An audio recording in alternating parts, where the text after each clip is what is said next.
currently 7-0-1 in this tournament, playing against Gerry Thompson, who is 8-0. This is the match to determine who will be the undefeated here in day one. Let's get underway. Yeah, and one nice thing is that it's not going to be a super fast matchup. We saw previously with Cedric that things have a chance of being lopsided one way or the other, but generally speaking, in these mid-range creature versus control decks, things are going to be slower. We should see good, long, fair games where each players are going to have a lot of decisions to make, and we're going to learn about what they favor in the matchup depending on how they make those decisions. Well, Gerry is going to start out with a tapped land, and Noah just has an Evolving Wilds. On turn 2, he is going to add a Sylvan Advocate to the battlefield and pass the turn back. Noah's going to use that Evolving Wilds on Gerry's end step. He's going to find a basic island, and that just smells like a Jace Vryn's Prodigy to me. Yeah, one of the things that's interesting about this Grixis deck is it really is a black-red control deck, splashing Jace, one Silumgar's Command, one Silumgar, something along those lines. And it really doesn't have that many blue sources. A lot of times it only has a single island to search up. So you kind of want to get that island early and often, because you can certainly find yourself into the mid-game without blue mana, and that can be pretty annoying. Well, Noah is going to play that Jace. He does have a second basic land here, so that's going to make all of his battle lands into the battlefield untapped. Pass the turn back to Gerry. Gerry's going to lead off with an Oath of Nissa. He's going to find a Hangerback Walker. He's going to use a Dromoka's Command, putting a counter on his Sylvan Advocate, killing the Jace, crashing in for 3. Fast and furious play here.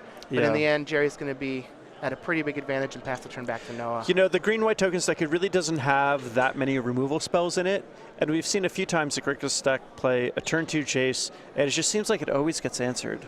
Yeah, it's like pretty statistically improbable, but really good for the green-white players. Back in the day when I was playing Bant Heroic, like when the Jeskai Tokens deck was getting pretty popular when Jace first came out, I always had the Dromoka's Command for my opponent's Jace. Yeah. Noah's going to transgress the mind here. He's going to see an Archangel Avacyn, Hangerback Walker, a basic land, and a Gideon ally of Zendikar. He's going to take the Gideon, play a Foreboding Ruins, and pass the turn back to Gerry.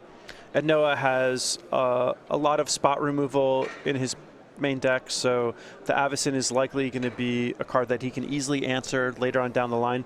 Gideon, on the other hand, much more difficult to deal with, so I like that Noah is taking the Gideon.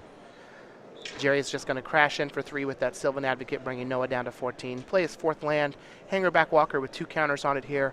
Noah is going to have a Smoldering Marsh and a copy of Kalitas. This is going to stop that Hangerback Walker from doing anything crazy, but it looks like Gerry just picked up another copy of Dromoka's Command, which is going to allow him to take care of that Kalitas with his Sylvan Advocate, and this could be real bad for Noah. Yeah, another thing that Gerry might do is just make his Hangerback Walker into a 3/3, and then Dromoka's Command fight, just to get the Hangerback Walker bigger. The +1/+1 counter on the Hangerback Walker is probably worth a little bit more than the Sylvan Advocate. But either way, this Dromoka's Command is a great top deck. So he's going to use the Dromoka's Command, put a counter on the Sylvan Advocate, fight it against the Kalitas. Noah is going to gain 3 life and go up to 17 from the fight. Yeah, but he's just going to get whacked again. And I wonder if this means that Gerry has another play and doesn't have a mana to activate his Hangerback Walker, which seems to be the case. So Gerry's just going to attack for 6. It's going to bring Noah down to 11, deploy another Hangerback Walker, X = 1. And this is a great board state for Gerry because he's quite resilient against both Languish and Radiant Flames. These Grixis decks usually don't have Languish, but Gerry being safe against it in addition to the Radiant Flames is nice, and Noah's going to have a hard time answering this board. What Noah would really like is probably just another Kalitas. Yeah. Or Goblin Dark Dwellers would be good too. Man, that second Dromoka's Command was real backbreaking. Yeah. Well, Ruinous Path is going to take care of the Sylvan Advocate. It's going to pass the turn back to Gerry. If he can hit a land here, it turns on that Archangel Avacyn that's in his hand. Even if he doesn't, he has these Hangerback Walkers so he can either level or just keep crashing in. Noah is down to 11. Yeah, Gerry's in the ideal situation where if he draws a land, that's good, and if he draws a spell, that's good, and that's always a good place to be. Must be nice, Gerry Thompson. Yeah, must be nice to be Gerry Thompson. That is true. So let's see what Gerry's going to decide to do here on his turn. It doesn't look like he has a land, otherwise he probably would have just slammed it. We just got another Sylvan Advocate. And he's just going to pass the turn, Level up those planning walkers. to level his hangerback walkers. And I'm a little surprised that Gerry didn't just do it on his turn or during his opponent's upkeep. Noah just has a 6 land, going to play a Kalitas and a Jace, pass the turn back to Gerry. And did Gerry... Oh, never mind. I see what Gerry He leveled did. up both. Yeah, he leveled up both. He just did it with one die. Yeah. Tricky, tricky, tricky. 1 went to 2, 1 went to 3. Yeah. Just going to shortcut, throw everybody off. Yep. Gerry Thompson, the Confuser, that'd be his Planeswalker.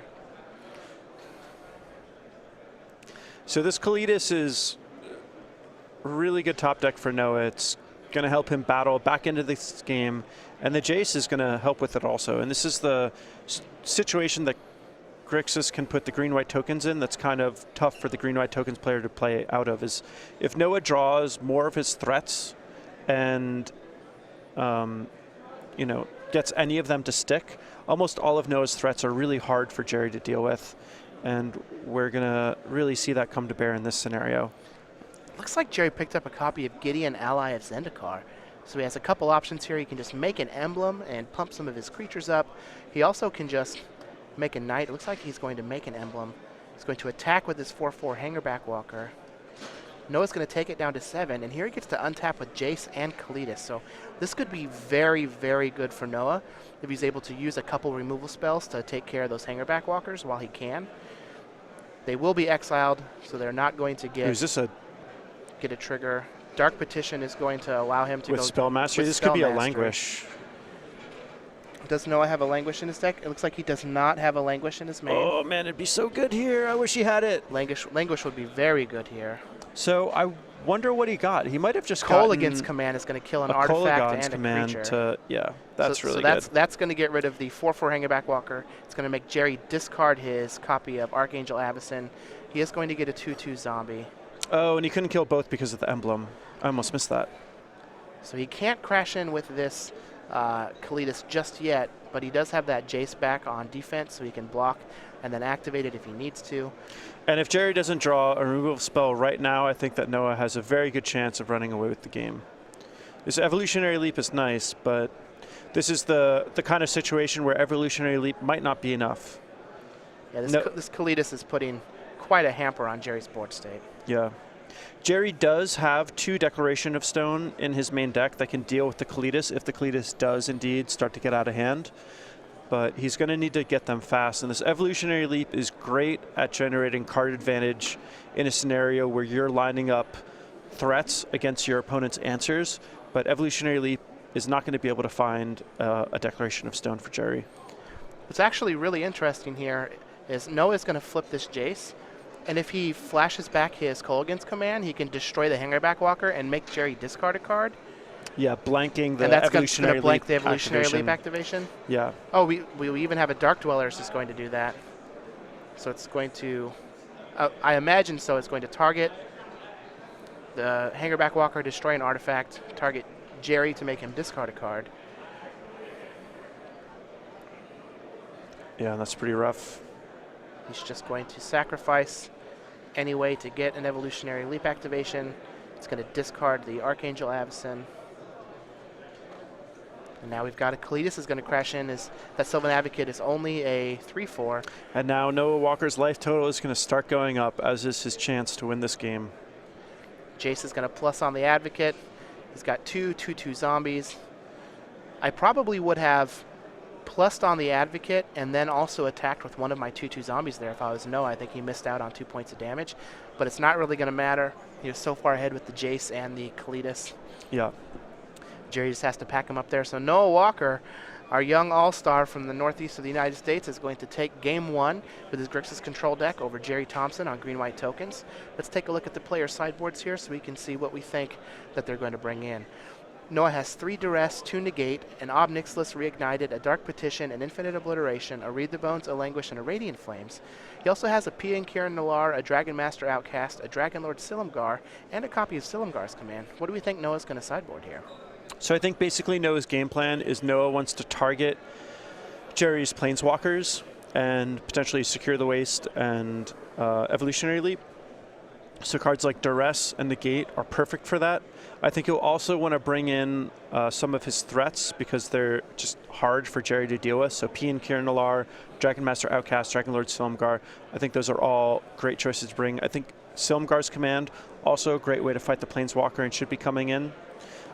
He could also bring in the Ob Nixilis just as a way to be a little bit more mid-rangey. It can be nice because it's, sometimes Noah's 2-mana removal lines up awkwardly against Gerry's threats, and Ob Nixilis can just kill any creature, which is pretty valuable. So those are the cards that I think will be coming in. He could bring in the Languish and the Radiant Flames, but again, I think the fight is going to be mostly over the sources of tokens, not the tokens themselves. So Noah may want to keep a critical density of those sweepers. He may want to have like 1 Languish and 1 Radiant Flames in his main deck, but I don't think he's going to want to have the full 4 sweepers that he has access to all in the main. All right, well, I can get behind that. On Gerry's side, we have 2 Declaration in Stone, 3 Planar Outburst, 2 Nissa Vastwood Seer, 2 Linvala the Preserver, a Den Protector, an Enlightened Ascetic, 2 Stasis Snare, and 2 Secure the Waste. What do we think Gerry's going to do? So I think Virulent Plague is going to be something that is on Gerry's radar, and Enlightened Ascetic may be a card that he brings in exactly for this sort of scenario. So I think that he's going to bring that in, but the other cards that I think he'll bring in are Den Protector, just to be a little more mid-rangey, generate some card advantage, Nissa for the same reason, and he's probably going to change 2 of those Dromoka's commands into Declaration in Stones, and change his Dromoka's command, or his 4 Dromoka's commands into 2 Declaration Stones and 2 Stasis Snare, just so that he has better ways to kill cards like Kalidas and Dragon Lord Silumgar. Well, I can definitely understand all of those.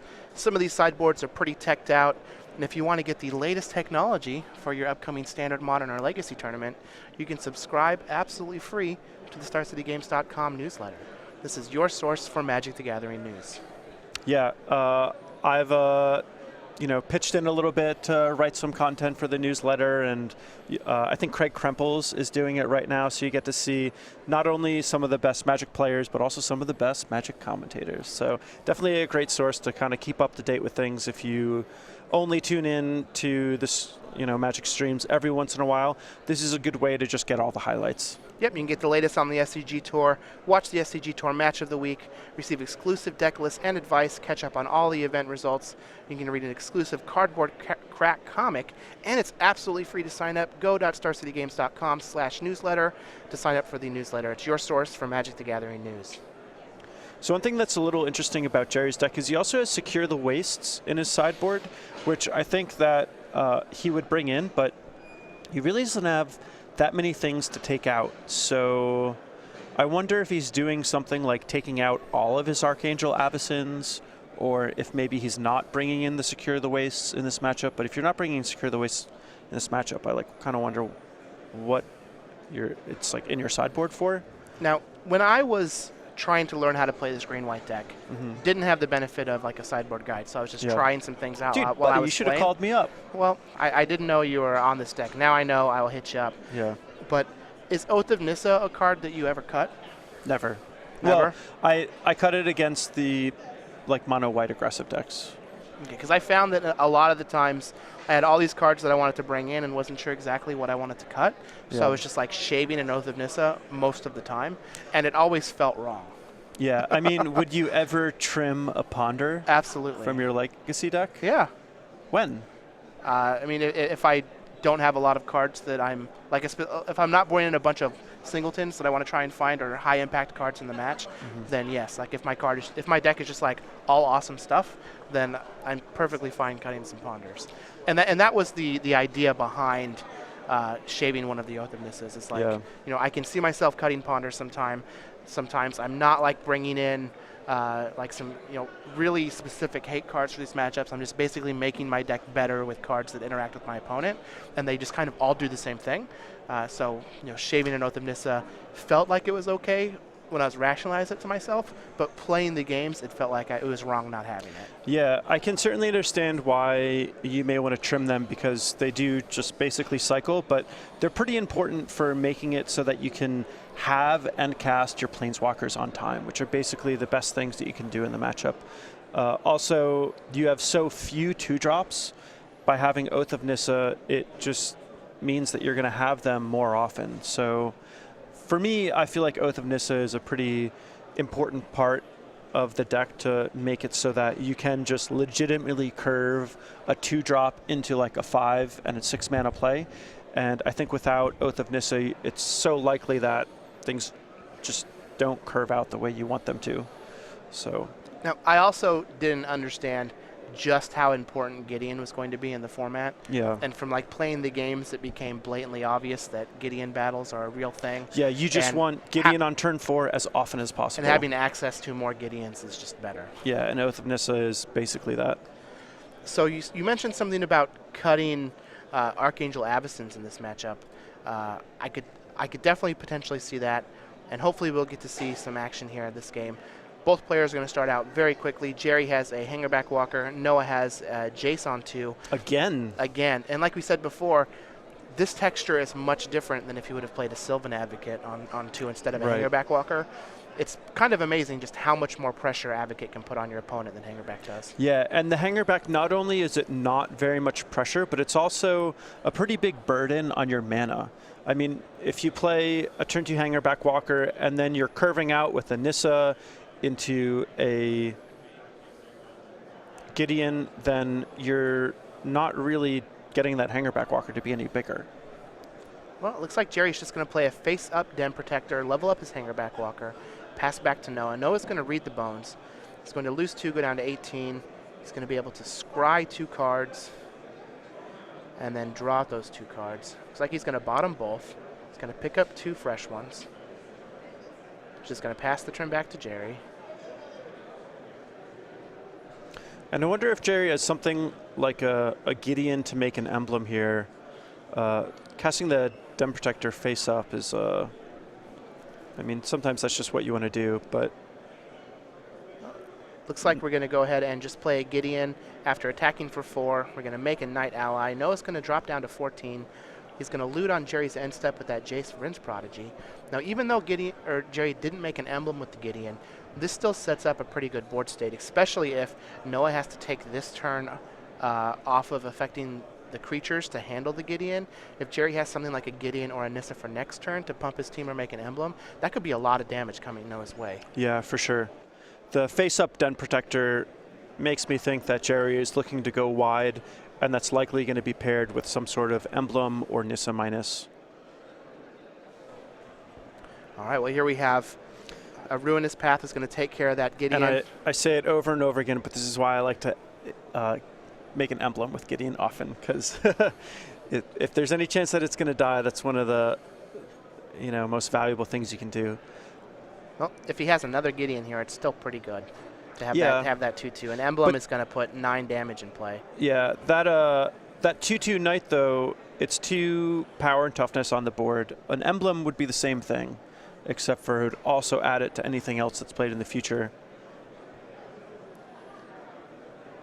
Gerry's just going to attack for 6, bring Noah down to 8, and then pass the turn with 5 mana available. I wonder what that could mean. It could be anything. It could be anything. It could be a boat. It's probably just going to be a Secure the Waste or an Archangel Avacyn. But let's wait and find out. Yeah. The more likely thing is Avacyn. Secure the Wastes for 4. It's fine. I'd even say it's good in this matchup, but it's always better if Secure the Waste is just the last card in your hand. You can get it to be as big as possible. Noah's going to discard a Dragon Master Outcast to that Jace. It's important to note that we have Read the Bones and Outcast are the cards that have been discarded to Jace. So Noah is either looking for lands or just doesn't, only has, 1 or so in his hand, and he feels like he can't afford to discard it. Yeah, those cards are cards that are focused on a much longer, slower game. Ooh, and discarding a Goblin Dark Dwellers. So it looks like Noah really is just digging for lands. The Jace is going to flip into a Telepath Unbound. He has 5 cards in his graveyard now. Let's see what he decides to do. Maybe some kind of removal spell. He has to be wary of what Gerry's going to do on his end step with 5 mana available.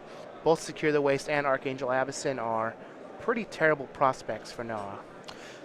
The other thing that I really like about Oath of Nissa is one of the easiest ways to fall behind is to just not hit your first 6 land drops, which is kind of an insane thing to say, but we've seen a lot of these green-white players go up to 26 lands, and with the 4 Oath of Nisas, that's essentially, pretty close to 30 lands.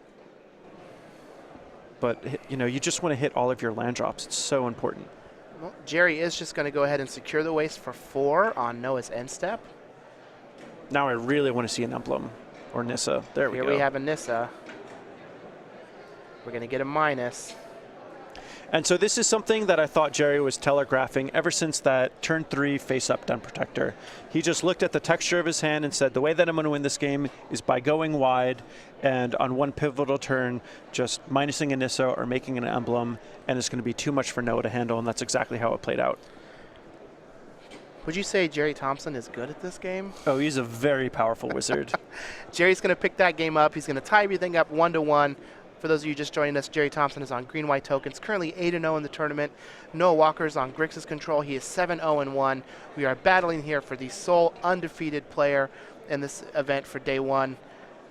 Going into game 3, do you think either player is going to change up their sideboarding? Is there some type of advantage Gerry can gain from switching his configuration around on the draw?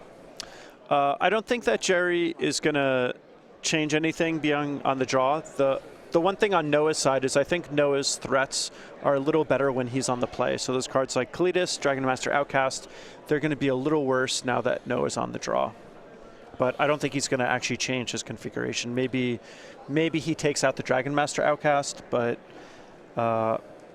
if he likes it in the matchup, he's probably going to keep it on the draw, even though it may be marginally worse. Yeah, these outcasts have been interesting. We saw Noah use it to great effect against the green-white tokens opponent much earlier on in the tournament. Mm-hmm.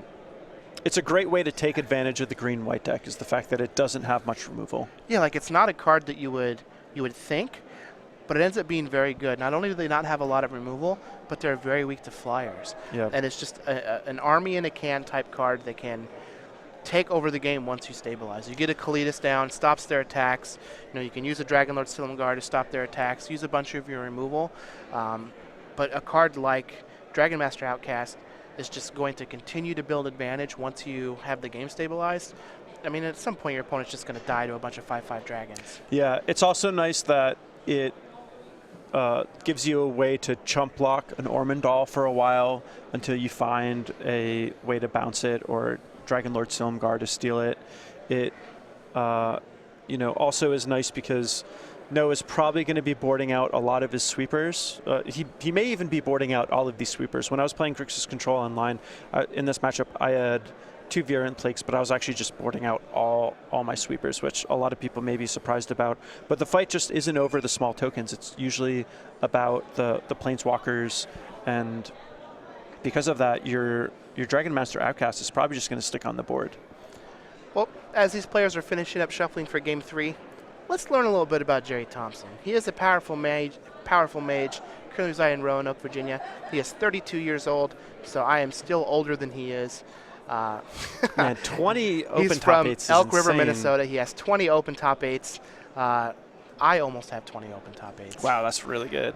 He has 5 open wins. 7. Can I have your autograph? No. Oh, man. He has 5 open wins, which is one more than I do. He does have 7 invitational top 8s and 2 invitational wins, which is a record that I don't think anybody is going to break at any time soon. Yeah. Jason Ford, a friend, holds the rights to name his firstborn child. I really hope it is something really weird when that happens. At one time, he had $20,000 underneath his bed in a shoebox. That is not safe or good planning. No, don't do that at home, kids. And he is currently practicing partner acrobatics. So Gerry has recently relocated back to Roanoke, Virginia. You can see him on the Versus Premium, or the Premium Versus series on StarCityGames.com. He also has content on that side, so make sure you check that out and subscribe to Premium to see Gerry's content if you don't already, because it is some of the best content on the internet. As we head in here to Game 3, Noah Walker just has a Wandering Fumarole. Gerry does have that turn 1 Oath of Nissa, so this is going to set up his hand for the next few turns, either giving him a land to be able to cast some spells, finding him a 2-drop so that he can curve out, and even making him able to cast things like Nissa and Gideon without having the proper mana. Yeah, it just smooths everything out. I love the Oath of Nissa. That card is just very, very good. I mean, we even saw Raphael Levy Oh, don't even get me started on in that. the Grand Prix in Tokyo. For those of you who haven't heard this, get ready to have your minds and blown. the Grand Prix in Tokyo.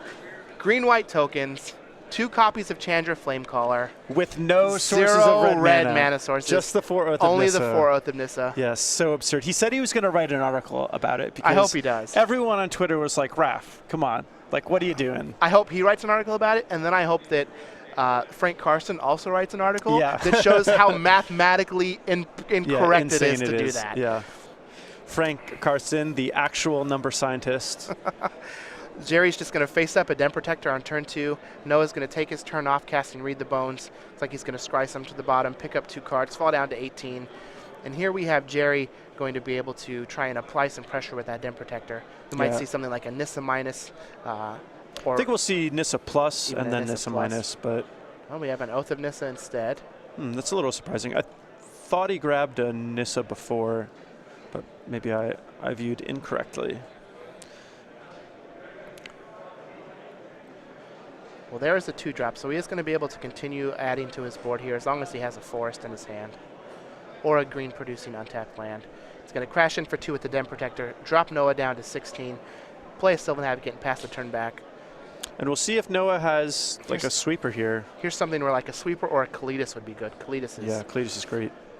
Man, that card is awesome. And we get to play with it for a long time. It's not Kalitas is soon. a really sweet card. Kalitas is definitely one of the cool ones. So Gerry's going to take his turn 4 here, and let's see if he has some way. Look at him in all his traitorous glory. To try and bust through this Kalitas. Super sweet card. Kind of funny, when this card first came out, I was fairly certain it was pronounced Kalitas. Oh, yeah? And I was 100% wrong. Well, that's the fun thing about made-up words, is you can pronounce them however you want. I know. All right, well, Gideon's going to come down, make a 2-2, and pass the turn back to Noah. Let's see what kind of havoc this Kalitas can put on this board. Something like a Radiant Flames would be Radiant real Flames would disgusting. be so good here. Well, Duress is going to reveal Evolutionary Leap, Dromoka's Command. So if Noah doesn't have a way to deal with this Kalitas, I think he's priced into taking the Dromoka's Command. Kalitas plussing to become a creature and then fighting the Kalitas is super nice also because Gideon prevents all damage to himself while he's a creature, and so Noah wouldn't even get the life gain from the fight. Got to secure the waste along with the plains. So let's see what Noah takes. It might be tempting to take that Evolutionary Leap. Evolutionary Leap. Yeah. But getting Dromoka's Command out of there is going to be one way to make sure that Kalitas sticks around. Yeah, secure the waste is even a problem too. Basically, all of these cards are kind of a big pain in the butt for Noah Walker. He's going to take Dromoka's Command. If we have something like a Radiant Flames here, that would be insane. Yeah. We just got a Jace and a pass. And like I said, Noah has access to 4 sweepers, not including Chandra. And I think there's a good chance he has somewhere between 1 and 3 in his deck, but I don't think he has the full 4. Ooh, Gerry that picked was a up a great copy top of Declaration in Stone. That's the problem with discard spells. You make them discard a card, and they're just going to draw another one right away. Oh, yeah. I can't tell you how many times I have had Xenagos discarded out of my hand from Thoughtseize and then drawn one off the top of my deck. Yep. Gideon is the exact same way. I think it's something about 4 mana Planeswalkers and pivotal removal spells. So Declaration's going to get rid of that Kalitas. Gerry's going to be able to activate his Gideon, crash in for 11 points of damage here, and leave a green mana available for that Evolutionary Leap to get some value if Noah happens to have a removal spell. So this went from pretty good to looking bad for Gerry, and now back to being completely awesome. And typically for these control decks, they can rely on something like Languish or some other sweeper to catch them up when they fall behind. But the problem with this green-white tokens deck is the combination of creature and non-creature threats mean that the sweepers just aren't that good, and Noah has to try to, one-for-one things as they hit the board. And if he ever misses a beat, or something goes not according to plan, he could find himself in one of these really tough spots where it's unclear how he can even get out of it. Well, Noah's going to cash in his clue. He's going to take 11 points of damage down to 5. He does have that Jace, Rinse Prodigy on the battlefield. Not sure what he's going to be able to find at this point. He's looking for something probably like Radiant Flames into Anguished Unmaking or Ruinous Path. So, well, we've got a Dark Dwellers on a Ruinous Path. That's going to take care of the Gideon. And that does stabilize the board. He's probably not going to die this turn. But he does have to worry about going to 1. But this could be the start of a comeback. We'll have to see. Oh, Gerry just drew another declaration dude, off the come top. on, Gerry. Oh, man. We wanted a little more of a match than that. Someone's got to go over and tell him to put that card back on top of his library, shuffle it up, and draw a different one. Well, Gerry Thompson on the back of 2 top deck declaration in stones. Yeah, real good top decks. Is going to take this match 2-1 over Noah Walker. He's going to go to 9-0 on the day, undefeated. Pretty good. I have to say he's the favorite to top 8 this event now. Yeah. Of anybody that's still alive. Were we saying this at one of the other events that we were commentating? And then he didn't top 8. And then he didn't top 8? Absolutely. You better not curse him. It was a modern tournament. He was playing the Grixis deck. Yeah, if he doesn't top 8, you're to blame, and I'm going to tell him about it. Please don't do that. Oh, he is not going to like you anymore. I'm sure he'll know. Well, hopefully we get another match. That one kind of finished earlier than I was ready for it to. I really want. A little premature. Yeah, Noah was in a tough spot, but I really thought that there were a few good turns left in that game. So, oh well. Well, Noah's going to fall to 7-1-1. Still a very good record. Yep, still great. A great shot to try and top 8 this event. Can't fault him for losing to Gerry Thompson, one of the the all-time greats here on the SCG Tour. Yeah. In addition to that, Noah navigated that game as well as he could, but you can't control the top